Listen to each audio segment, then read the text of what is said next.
जो कि सेठ प्रियव्रत जी का घर है।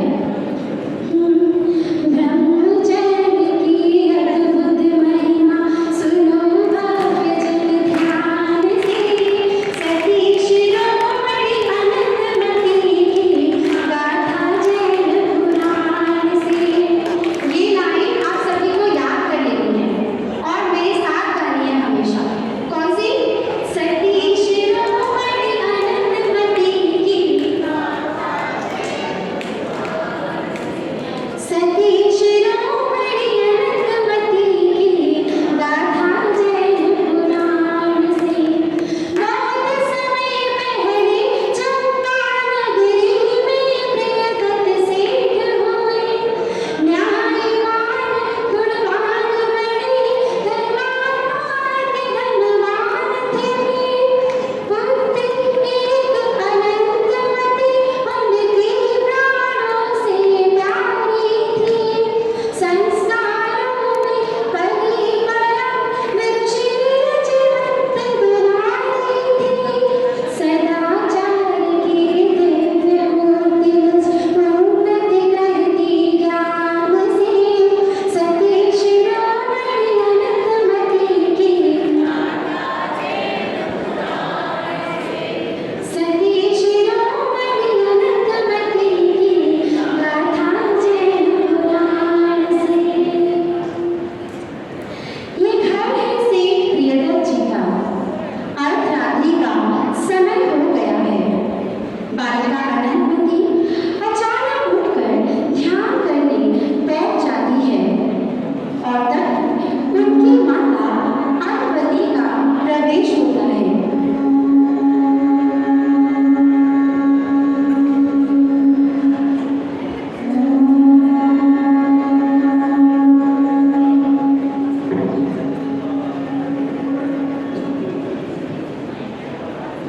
बिटिया अनंतमती, ओ बिटिया अनंतमती। जय जिनेंद्र। बिटिया अर्धरात्रि हो चुकी है, तुम्हें सोना नहीं है? माया,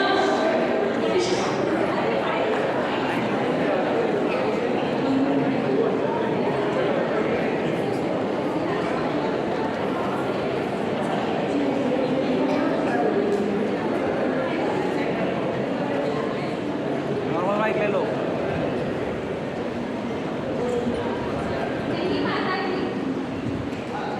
आवाज माइक ले लो, माइक ले लो।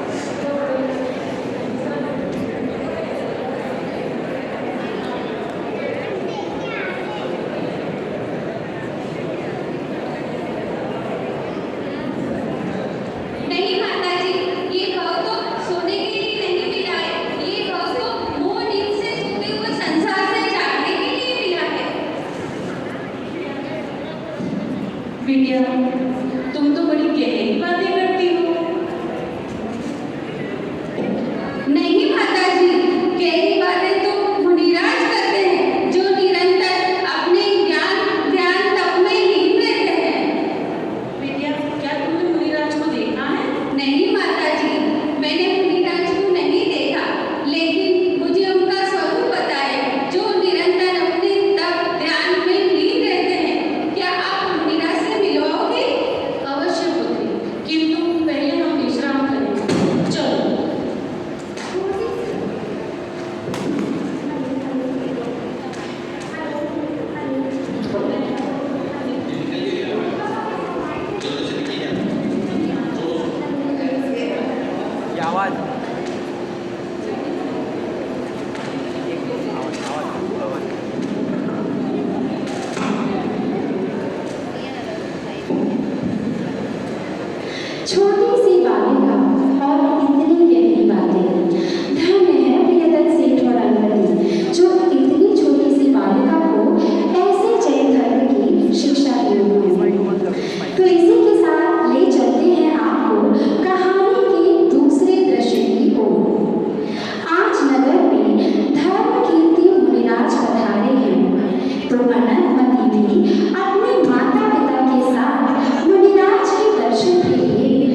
धन्य धन्य नर नारी कहती स्तुति करते ताल से। हाँ जी, सती शिरोमणि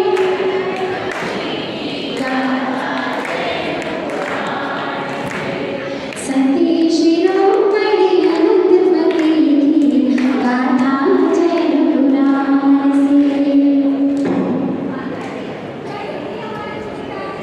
माइक हाँ माइक पुत्री, माइक यही हमारे मुनिराज हैं। नमस्ते मुनिराज जी। महाराज जी, हम आपके दर्शन से कृतकृत्य हो गए हैं। आप हमें मंगलमय धर्मोपदेश देकर हमें कृतार्थ करें। रे भव्य आत्मा, ये संसार असार है, इसमें एक शुद्धात्म ही सार है। उसकी साधना के लिए नवग्रह पद को अपनाओ। अगर इतनी शक्ति नहीं है तो श्रावक व्रत अंगीकार करो, और यदि उतना भी ना कर सको तो इस अष्टांगिका पर्व में कुछ संयम ग्रहण करो। महाराज जी, इस अष्टांगिका पर्व में हम 8 दिवस का ब्रह्मचर्य स्वीकार करते हैं। तुम्हारा विनाशी कल्याण हो। मुझे भी ब्रह्मचर्य व्रत प्रदान करो। जब पिताजी ले सकते हैं, माताजी ले सकती है, तो मैं क्यों नहीं? मुझे ब्रह्मचर्य व्रत प्रदान करो। तुम्हारा विनाशी कल्याण हो। नमोस्तु मुनिराज जी। इस प्रकार आपने देखा कि कैसे अनंतमती छोटी सी उम्र में ब्रह्मचर्य जैसी कठिन व्रत की प्रतिज्ञा ले लेती है। इधर माता पिता को लगा कि छोटी बच्ची है, खेल खेल में इसने प्रतिज्ञा ले ली होगी। समय बीतता गया, अब अनंतमती बड़ी हो गई है, तो इधर से प्रियदत्त और सिठानी अंगमती को अब उसके विवाह की चिंता सताने लगी है। तो चलिए देखते हैं सेठ प्रियदत्त अपनी पत्नी अंगमती के साथ किस चर्चा में व्यस्त है।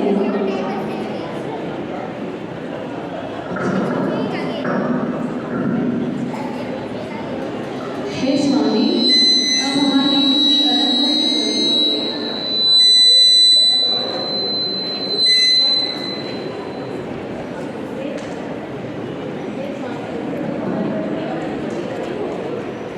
माइक माइक ये ले लो,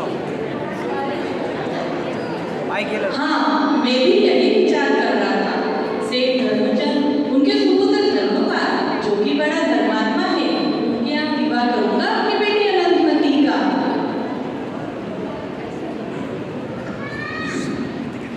वाह स्वामी, आपने बहुत उत्तम वर की खोज की है हमारी पुत्री के लिए। वह हम प्रसन्न रहेगी। प्रणाम पिताजी, प्रणाम माताजी। प्रसन्न रहो। पुत्री, तुम्हारे पिताजी ने तुम्हारा विवाह सुनिश्चित कर दिया। क्या कहा? क्या कहा? विवाह? क्या कहा? विवाह?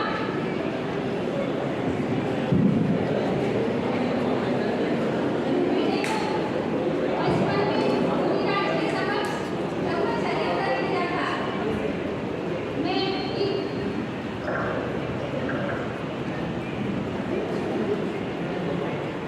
मैं इन तुच्छ भोगों के लिए ब्रह्मचर्य जैसे व्रत को कैसे छोड़ सकती हूँ? लेकिन वह प्रतिज्ञा तो तुमने खेल-खेल में ली थी। नहीं पिताजी, वह प्रतिज्ञा मैंने खेल खेल में नहीं ली थी। मैंने मुनिराज के समक्ष वह प्रतिज्ञा ली थी। जो मुनिराज के समक्ष प्रतिज्ञा लेते हैं और उनका भंग करते हैं, उससे तो जगत में जैन धर्म की हंसी होती है। किंतु पुत्री, वह तो मात्र 8 दिवस का था। नहीं पिताजी, नहीं माताजी, मैंने वह व्रत आजीवन लिया है। बेटा, तुम्हारी इतनी सी उम्र, 5 का जीवन कैसे कटेगा? पिताजी, संयम पूर्वक जीवन आनंदमय होता है, उसे काटना नहीं पड़ता है। बेटी, यह पराधीन स्त्री मर्या है और इतनी छोटी सी उम्र, तुम इतने बड़े व्रत का पालन कैसे करोगी? माताजी, पर्याय ही पराधीन है, पर्याय दृष्टि ही पराधीन है। मैं इस पराधीन पर्याय का नाश करके आत्मा आराधना करना चाहती हूँ। बेटा, इच्छा रूपी अग्नि बड़ी जलाती है, वह कैसे शांत होगी? ये इच्छा रूपी अग्नि तत्व ज्ञान के शीतल जल से शांत होती है। ये भोग तो घी के समान है, जो इसमें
बेटी बेटी अनंतमती